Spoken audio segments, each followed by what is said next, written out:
This is the overhand knot. It's the most simple knot that can be tied. The most physically simple knot that is possible to tie. It doesn't have very many applications of itself, other than maybe stopping the rope from going through a hole like that, but it is a building block for other knots. And also on the list is overhand on a bight. This is a bight of rope, just like that. Take about 1.5 feet or so.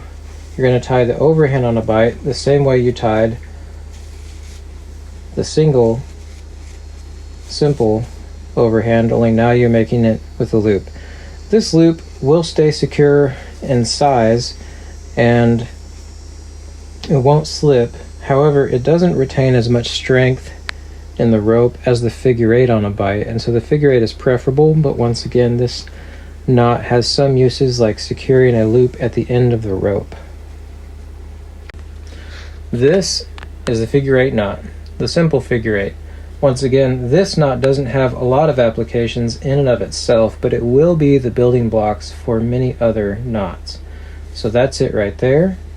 Again, you would tie it like you were going to do the overhand, like that would be the overhand right there, but add a half twist and then you have the simple figure 8.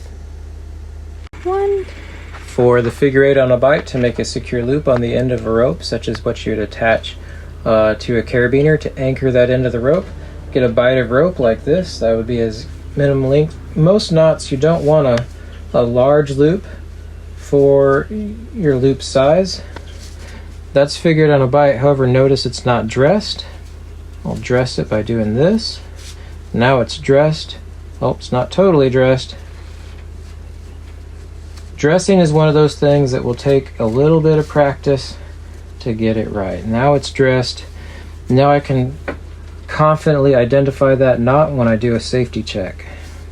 Here's that figure 8 on a bight. This time we're going to add a backup of a Fisherman's.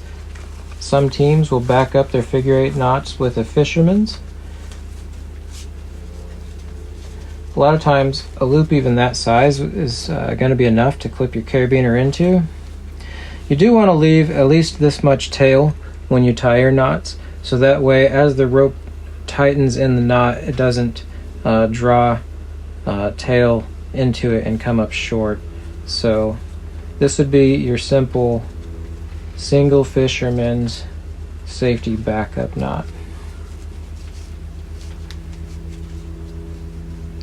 You do want it tied up pretty close to the knot, but far enough away so that you can identify it. Done. To tie a figure 8 follow through, which is how you would tie the end of a rope into your harness, or tie your rope in an anchor onto a tree, start by tying your simple figure 8 and then leave yourself enough tail to get around the object and retie through your starter figure 8 knot. So everywhere this goes, this will go. So that went through there, so this goes through there. Next part goes around there, so this part goes around there as well. Next part goes in there, so this goes in there.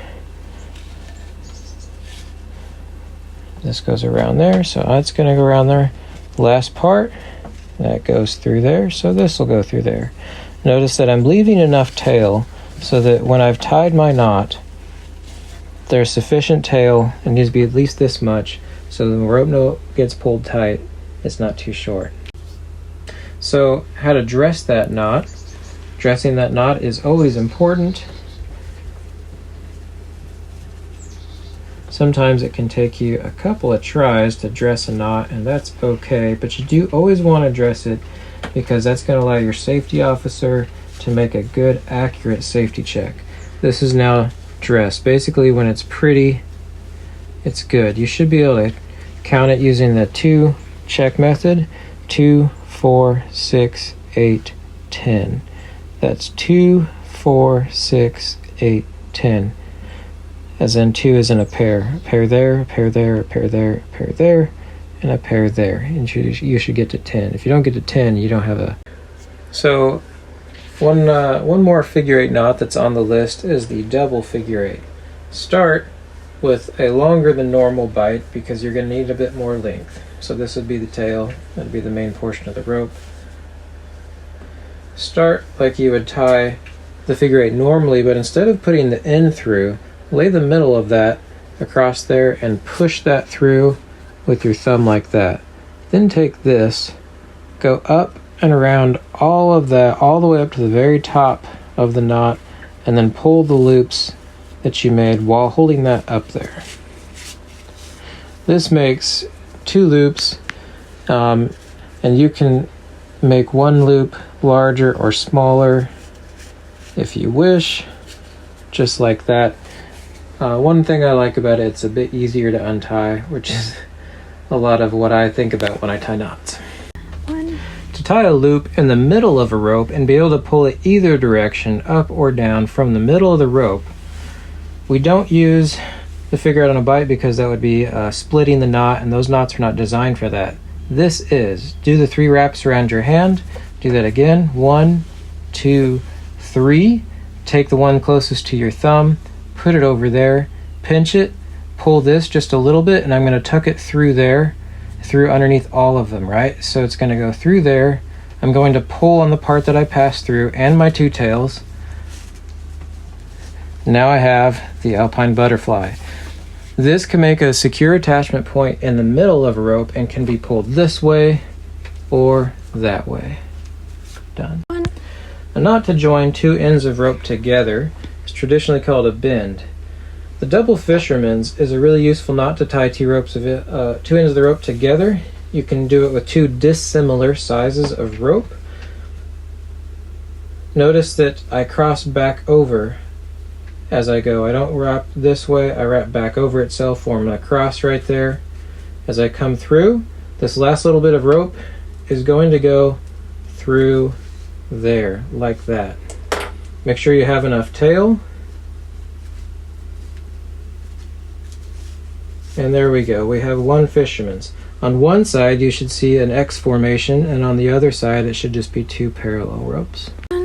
For the other side of the fisherman's, notice that it will slide until you finish the other side of the fisherman's. Notice, crossed it back over itself. Cross it. A lot of people go here, but that's a mistake. You need to cross it all the way over that one, right? And then through. So over that one and then through is going to be my double fisherman's. I want my X's to be on the same side. That is, the X of this one is on the X of that one, which I didn't get this time, so I need to make another video. 1. So I'm going to start with my rope crossing this way, right? Crossing over rather than under. That's why I didn't get the X's on the same side last time. So over. Again, notice crossing over, not just continuing in that direction, but actually crossing over. When this comes up, it needs to cross over this rope right here and then go through there. Over and then through there. This way my 2 X's are going to be on the same side. X1, X2. We are good. 2, 1. Notice on this Prussic, we have the double fisherman's. Start by holding the knot. Wrap once. Notice it goes through itself, making a girth hitch. That's 1 girth hitch, 2, and 3. Then bring it together by dressing it. When you dress the Prussic, this bar right here should go all the way to the outside without any interruptions. You don't want the knot to be right in the middle. You want it to be a little bit to one side so that when you clip a carabiner into it, it won't be right on the knot. Once that's there, notice that the Prussic catches. So the Prussic is a rope grab device. It's not a descent control device, a friction device in that way. It's just a grab. It releases typically at 1,200 to 1,400 pounds. It varies depending on your rope. 1. Now, in order for the Prussic to accurately and reliably grab, it does need to be dressed securely. If it's super loose, you may pull on it and it may not catch.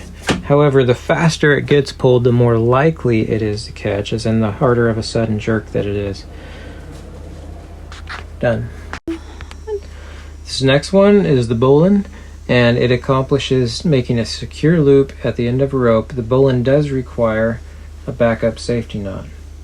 Throw my crossover loop right there. This is the loop that I'm making that goes around my knee.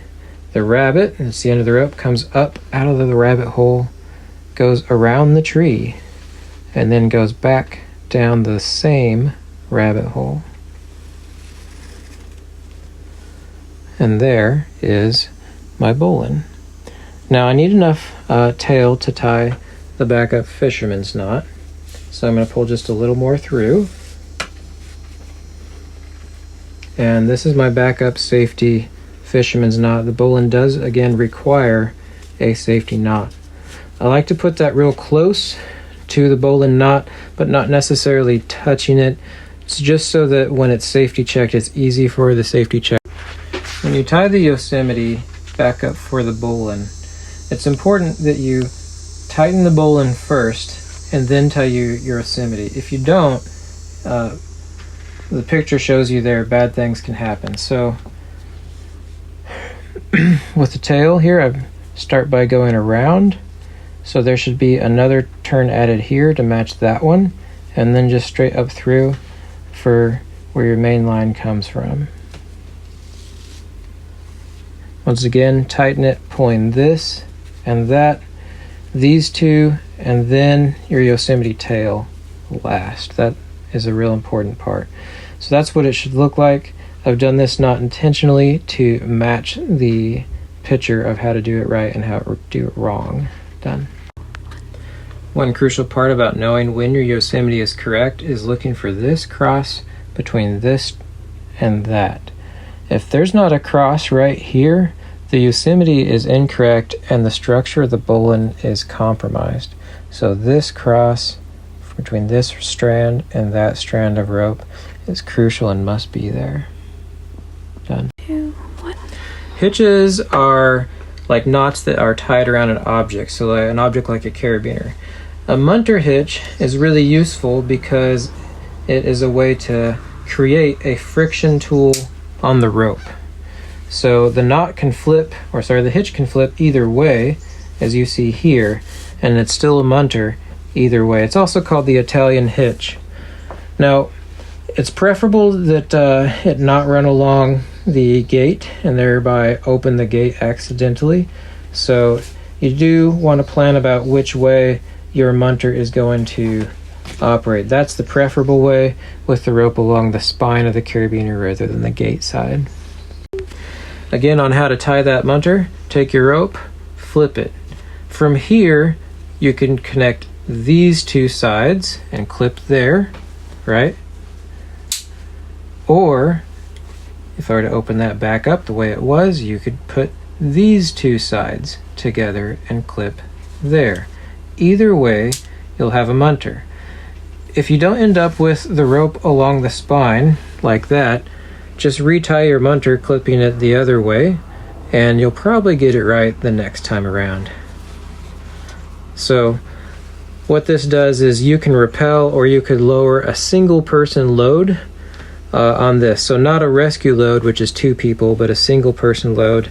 This is a friction device, meaning that if I have a load here, it will be much less force on this side. So that's why you can rappel with it if you drop your ATC, but it will twist your rope up as you 2, 1.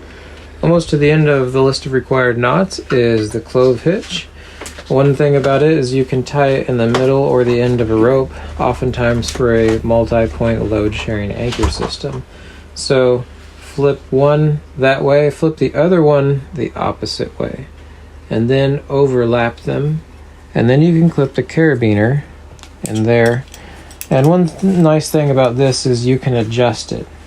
So that way you can get the amount of tension on it that you want. This is how to tie the Clove Hitch around a closed-ended object like a chair instead of the carabiner. Cross over, and then cross under.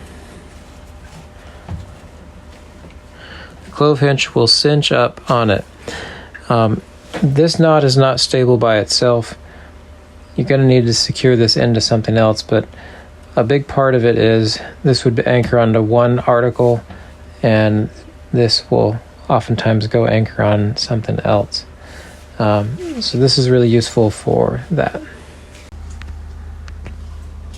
So to join two ends of rope together, two ropes that are not too dissimilar in size, start by tying your simple figure 8. Of course, this is the amount of tail that you're going to want. Take the other rope, and you're going to trace from the tail end everywhere that goes through to end up with essentially tying an identical knot in that knot, right? And always pull a little bit more into the knot to get the amount of tail, like more than you think you need. That's how much it takes, essentially.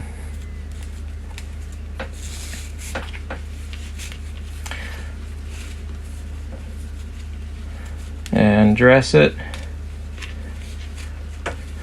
Now, this knot, some agencies will do the fisherman's back tie. That's the single fisherman's.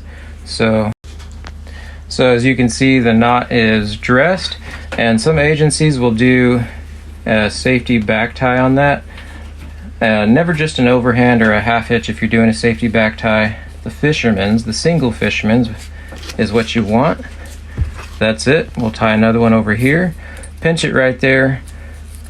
Once, twice, crossing over itself, as you can see right there, continuing around. The end of this is going to go through there, making sure to pass over that part. It's always best if your backup knots are close to the knot that you're backing up, like that, and like that. Done. So the next we're going to do the Hasty Rescue Seat Harness. Start by taking webbing. If you're an average size man, about 17, 18 feet is going to be about the minimum, so 20 is what we usually stock. Grab the ends, feed the whole thing through to get to the middle. Once you're at the middle, take it, go about a foot off of the middle. Take that part, we're going to do it over the shoulder now, and tuck that into your waist. Take the tails and feed them through your legs. So I reached from behind my thighs to grab the tails there. I pull that part that I tucked in my waistband out, and now you should be here, having a loop in the middle and a tail on each side. Make sure that your center loop is not crossed over, because if it is, once you are here, make sure that this is not crossed over like that. You don't want that cross in the middle. Make sure it's nice and straight. You won't die if it's crossed over. You'll only wish you had, because it'll be so uncomfortable. Then take the tails, pass them through that center loop, like so.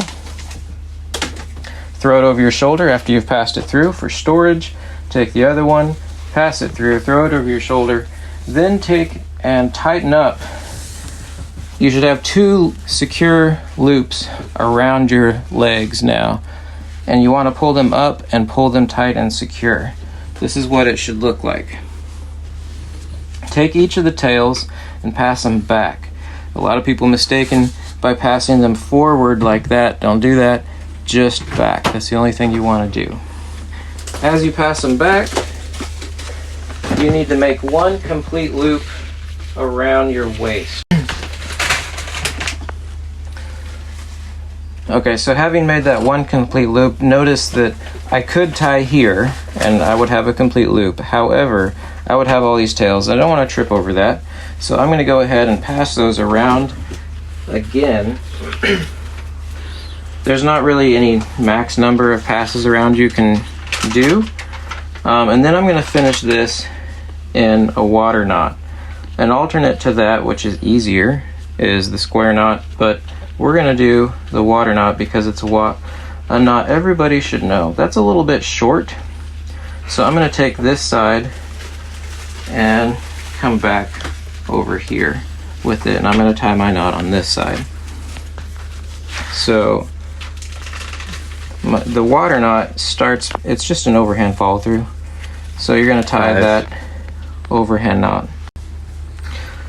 Completing that water knot, While making sure that it stays snug, the harness stays snug around you, take the tail and start from the tail of that knot, not from this side, but from the tail side. Also, you want to feed it from the top side. This would be the top side, that would be the bottom side. It wouldn't be wrong to do it from the bottom side, it's just like really hard to do. So loosen it up a little bit, going from the top side of the knot, trace that overhand all the way through. Notice that this goes that way, so this will go that way also. A lot of people mistakenly do like follow it half the way through and not all the way through. You'll know that you've done it right when your tails come out at opposite sides like that. If your tails come out the same side, you haven't followed it all the way through. So you'll end up with this. You're going to want to tighten that. So start by feeding slack into it, right? Make sure that harness is nice and snug. Feeding that through. Make sure that there's no twists in it. It should all lay flat. It should all look dressed when you're done. There we go. I'm going to dress it just a little bit more. There we are. If you have tails like this, you don't want to trip over them, you can do half hitches to get rid of those tails and make them not a tripping hazard. The reason why we at the start did an offset from the middle was because we don't want this knot in the front where your carabiner is going to be. So again, you can make those shorter by doing the half hitches. So again, from the shoulders, a good point of view to get this right. A lot of people will, when they go to tie in, they'll just mistakenly grab the waist portion and think that they're good. However, that means that you don't have anything pulling on your legs. So you don't want to do that. Start by grabbing the lower loop, the lower leg loop, then get that waist loop. Now, you do want a locking carabiner for sure, so you would be attaching to your rope right there and then making sure your carabiner is locked. One thing I found about these is if you wear them for more than a couple of minutes, they always sag down and kind of trip you up a little bit. So that's one reason why to make it snug, and also why if I'm wearing one of these, I nearly always want to wear a chest harness because the chest harness keeps it up, and we're going to do that next. Okay, so this one isn't absolutely required. It's a little bit of a bonus, but it's a really good one to have because if you ever end up inverted, like you're working on the edge and you fall, you do want something to catch your shoulders so that you don't just come out of your harness, because if you invert in just a seat harness, you might actually come out. If you're an average size guy, kind of like me, 12-foot webbing's about right. Start by that. If your webbing's a little bit longer, you can have a little bit longer tails. You do want a tail about this long when you tie the water knot. Again, coming from the top side, which would be this side, I'm going to take my webbing. By the way, this is 1-inch nylon tubular webbing. It's very strong, and this is not just hardware store webbing. There we are. Okay, so continuing on, take it, you should have a loop just like that. Make sure to pass it around your back side, your back.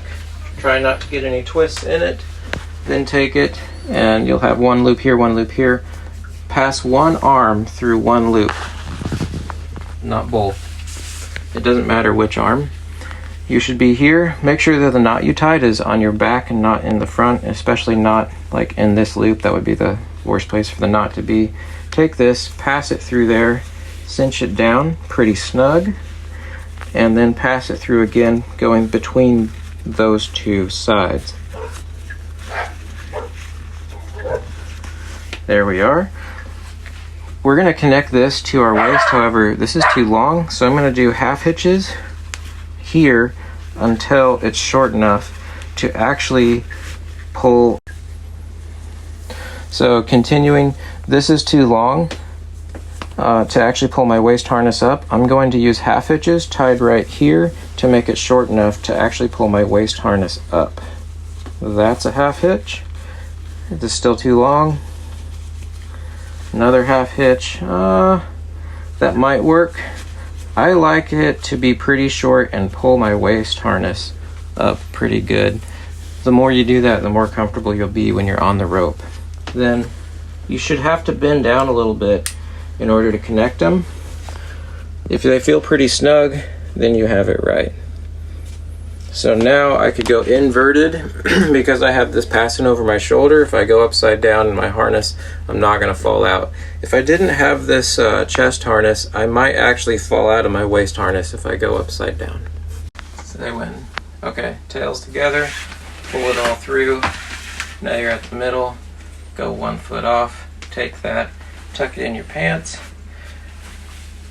grab the tails from behind, get the loop, make sure it's not across, put your tails through, throw them over your shoulder.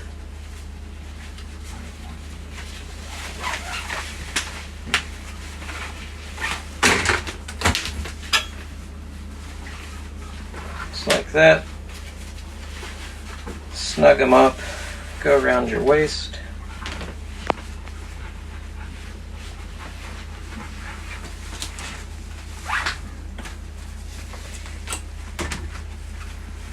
Now here's the alternate knot. You can tie a square knot like that. The other side is the opposite, so you should have like 2 yokes essentially.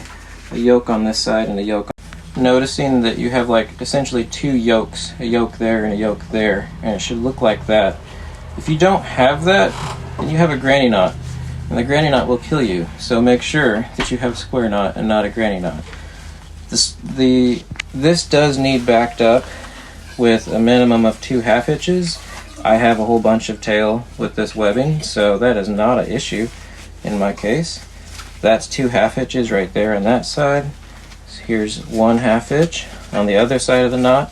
When I say 2 half hitches, that's on each side of the knot.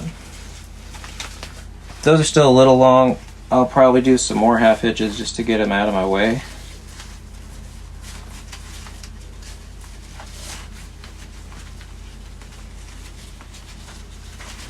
If you want to see that half hitch, it's just like that and then through. It's really the most simple knot that can be tied. The water knot, as you can see, I have adequate tails. I do like to back up the water knot with a half hitch as well. With webbing, you can do half hitches. With ropes, you don't do half hitches as much to do backup safety knots. There we are. Pass it around your back, making sure you don't have crossovers. Take it, pass it over your shoulder. Notice that the knot has wound up in the front. I'm going to pull it until the knot is towards my back, just like that. Take this loop, pass it underneath of that loop. Pull it snug, pass it through again, and then do your half hitches to make it the right length. That's about right. To connect the two, start by grabbing the lower loop. You could call it the crotch loop or the leg loop, and then the waist loops, making sure you get all the loops. It's really important to get all of them. It'd be very uncomfortable if you don't, and it's a safety hazard if you don't get the lowest leg loop. Just like that. Lock your carabiner when you connect. So this is how you would attach your harness to a rope. If you're going to be lowered from the top, where you are not controlling your descent, but they are from the top, where your team controls your lower. Figure 8, attach here, make sure it's locked.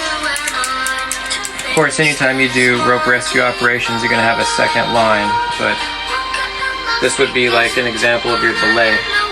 It's done. Alright, so this would be my backup safety belay. I could rappel on the second line, making that munter. And then 2 sides together, like that is where you could clip it, or you could clip these 2 sides Either way, so simple, it's hard. Carabiner.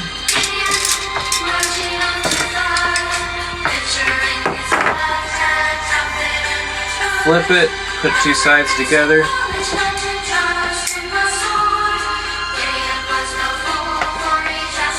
When you clip in, make sure that each carabiner has its own connection to all of the webbing straps. Get the munter up there where it's going to operate. Now I'm set to be lowered on belay and rappel on. Alright, operating with just a munter does work. However, a much safer way to operate with a munter is to have an auto blocking setup with the munter. So for that, if I'm rappelling, here's my munter, right? That's where I'd clip. Another angle there. I'm going to take a carabiner that's big enough to have a munter operating in it, right? Oh, I have it on my gate side, so I'm going to retie it. See if it comes out better. There we go. Notice I have an extension here. I'm going to go ahead and see will that come. Yep. There. Put that through the carabiner down here, back into my locking pear-shaped carabiner that's large enough. Lock that over. I'm going to take this.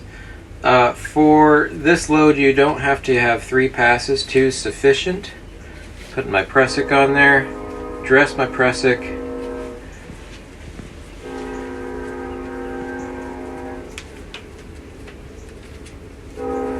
Clip it down here. The reason why you have to have this extension is because you can't have your Prussic come up and hit your carabiner, otherwise your Prussic won't work. So that's why you need an extension.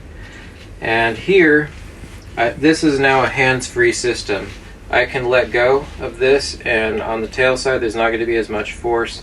That Prussic is going to auto grab, and so now I can work, do whatever I need to do with both hands, and it's going to be a very secure, very safe setup. If I get distracted, it auto stops. And I just feed this down, and I can rappel that way. Okay, so how do you know if you really know your knots? Well, it's one thing to know your knots. As my instructors told me, when the sun is shining, it's 70 degrees, it's daylight, you're not stressed, you're just in a training situation. It's easy to tie your knot. No one's looking over your shoulder. It's another thing to know your knot when it's midnight in a blizzard and someone's bleeding out because they wrecked their snowmobile and have a tib fracture and there's blood everywhere. And now all of a sudden, tying that knot is part of saving that person's life. So, you want to be able to tie your knots in stressful situations. One way to see if you really know your knots would be jump in the shower with your knot tying practice rope, turn the water all the way cold, and see if you can tie every one of your knots. Yeah, if you can do that, then you're ready for this class. So the short of it is, you don't know your knots until you really can tie them under stress. I remember I did a rope rescue class for certification through one of the largest certifying bodies for that. And we had a young man that did really well, and then we went rock climbing, and he was at the top of the rock climbing route and needed to clean the rope and then rappel down. He could not figure out or remember how to tie a figure 8 follow through into his harness. Something having to do with being 60 feet up and knowing that his life depended upon being able to tie that figure 8 successfully added stress to where he could no longer tie the figure 8 follow through. So what I'm getting at is, it's one thing to tie the knot successfully once. You need to tie the knot successfully many times over multiple days and in different situations, and preferably under stress to know if you really know it or not. And in case you're wondering, yes, the day did come when I did have to be on the side of a mountain in the middle of winter, in the middle of a blizzard, in the middle of night, with someone who had a snowmobile accident and open fractures. And there are not going to live much longer because they've been there for a while and they have hypothermia, and getting him down on a rope system from the very steep, slippery side of the mountain depended on the use of ropes. Now, God had miraculously supplied the ropes. None of us, in our infant wisdom, brought ropes to this call, but God literally supplied them when we prayed for them. And now I had to tie all of that with gloves on in a stressful situation, with everyone looking over my shoulder and waiting for this to happen. By God's grace, it happened because there was adequate preparation for it. So yes, by God's grace, I was able to tie those knots and set the rope system up successfully because by God's wonderful grace and cooperating with Him, there had been adequate preparation for that time so that the system was built properly, and God blessed so that we were able to get our patient down. Many other miracles that night actually contributed to that. I'd love to tell the story, but for our purposes, the moral of the story is tie your knots regularly, get a practice rope, keep it at hand, tie them at least once a week between now and the time that class starts, and you'll know them. If you don't tie them at least once a week, you won't really know them, and that'll be disappointing for all of us. So instead, prepare for success by practicing every day with even the knots that you believe you already know. Different kinds of carabiners. Here we have a screw lock. This is the pear-shaped or carabiner. You screw that there and it locks it. One thing I don't like about these as much is it's the hook nose style. So every time you try to get something out of it, it always catches on the hook. I don't like that about it, but it is a nice shape. It's one that works particularly good with Munters. This one is a non-locker with a solid bar as the gate rather than a wire gate. It's also still a hook nose, as you can see. Here we have a key nose, and I really like those because they don't catch when you try to get something out of it, and it's also a screw gate. Here we have a key nose and wire gate. So these are more for recreational climbing. However, if you have two of them back to back facing opposite sides, they do serve the purpose of one. Jeremiah 17:5-9. The Lord says, "Cursed are those who trust in human strength, who rely on their own efforts and turn their hearts away from me. They're like a shrub in the desert, stunted, struggling, and alone. They'll never know true security, but will live in dry, lifeless places where nothing good can grow. But blessed are those who trust in the Lord, who find their confidence in me. They're like trees planted by the river, deep roots, always nourished, unshaken by heat, leaves always green. Even in drought they bear fruit, never failing, always thriving." The human heart is the most deceitful thing there is, beyond cure, beyond understanding. Who can really know its depths?